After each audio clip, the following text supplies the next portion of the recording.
Hi,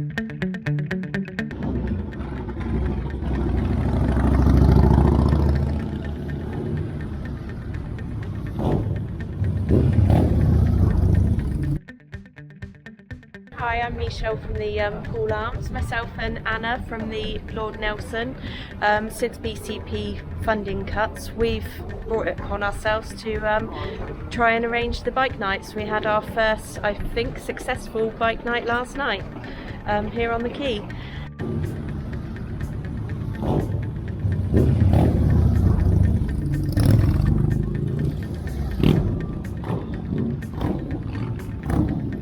Basically, the council are, like most councils, are short of funds, and ultimately they couldn't put what they used to into the events funding for this year, which meant unfortunately bike night, car nights, folk on the quay, mini steam on the quay, none of those events were going to happen unless they could find some sort of sponsorship or people to actually run the event.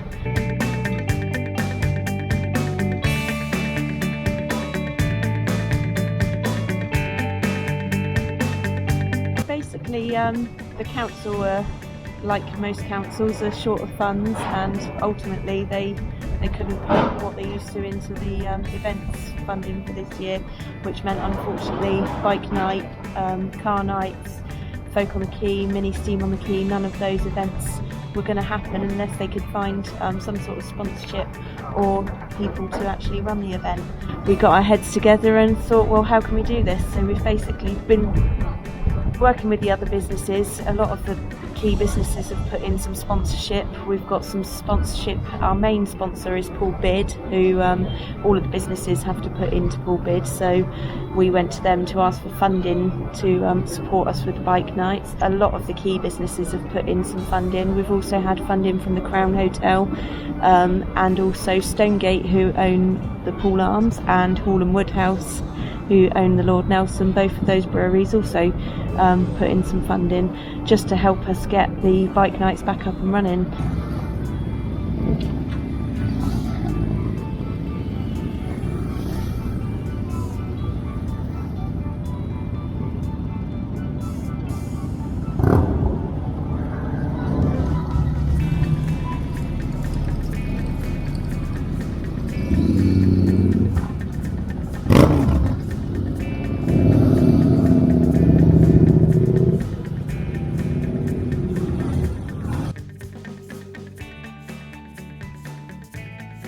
A lot of people don't realise how much health and safety are involved in events like this. You've got to have insurance, you've got to have a certain amount of security, road closures, help, first aiders and all sorts of things, and that does cost money.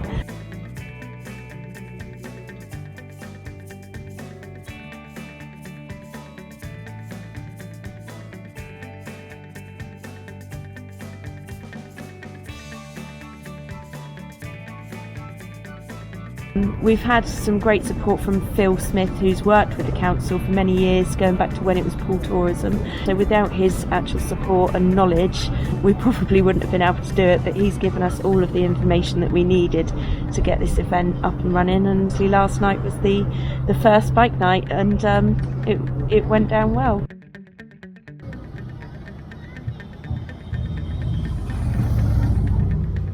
At 4:30 yesterday we actually had a torrential hailstorm, and throughout the day we did have a few downpours of rain, so it was a bit of a nervous time with the weather, because obviously people don't want to come out on their bikes when it's weather like that, but thankfully it did clear up and many of the bikes did come down to support the businesses and to see their event back up and running. Really, it is something the community really want.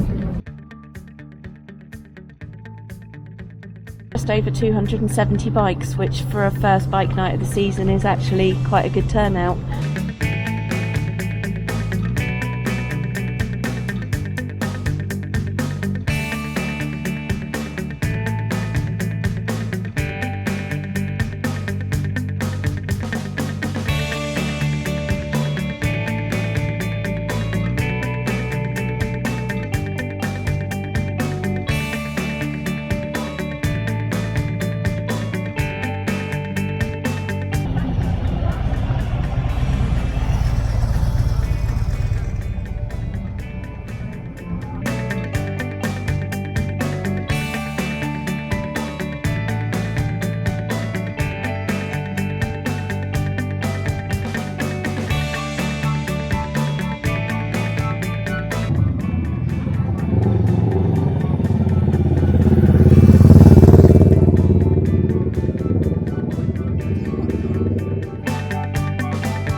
It's a 1295 Evo Sportster engine, and obviously everything else is custom. It was built about 10 years ago, and what you see is what you get. You know, it's a lovely ride. Pull your arms out the socket, and it looks great. Yeah, I'm pleased with it.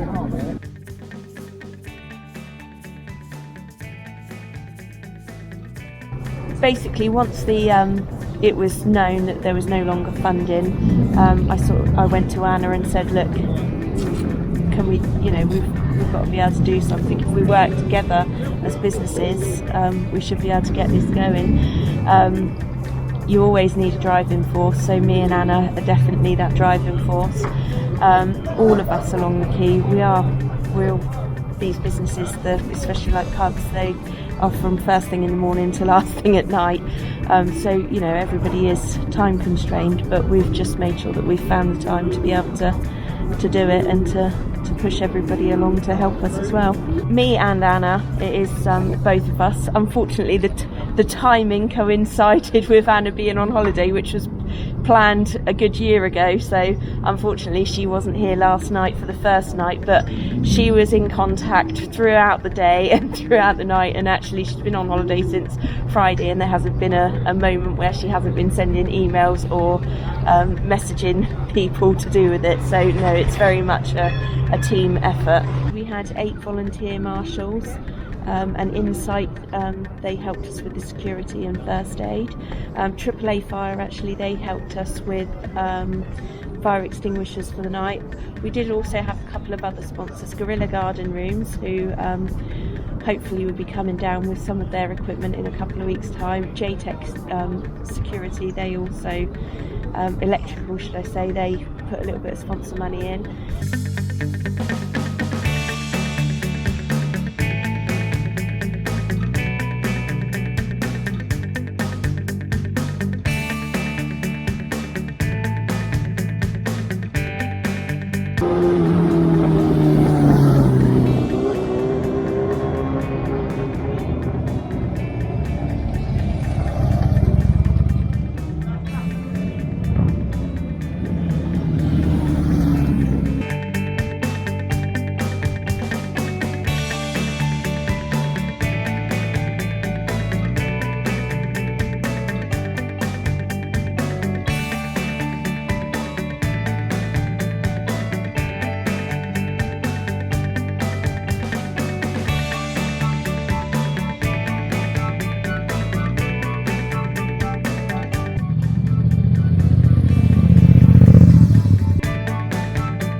Thanks to all the businesses that have helped support us. Obviously, thanks to Poole Bid that have been the main sponsor, Stonegate, Hall and Woodhouse, Jeff Thompson from the Crown, and the businesses basically for coming together, because without all of that support we wouldn't have been able to do it. And hopefully the idea is that once we've got this year up and running, it should then be a rolling event for years to come again. But obviously, because it was always council run, we needed to find some way of finding the resources to be able to do it again from scratch, essentially.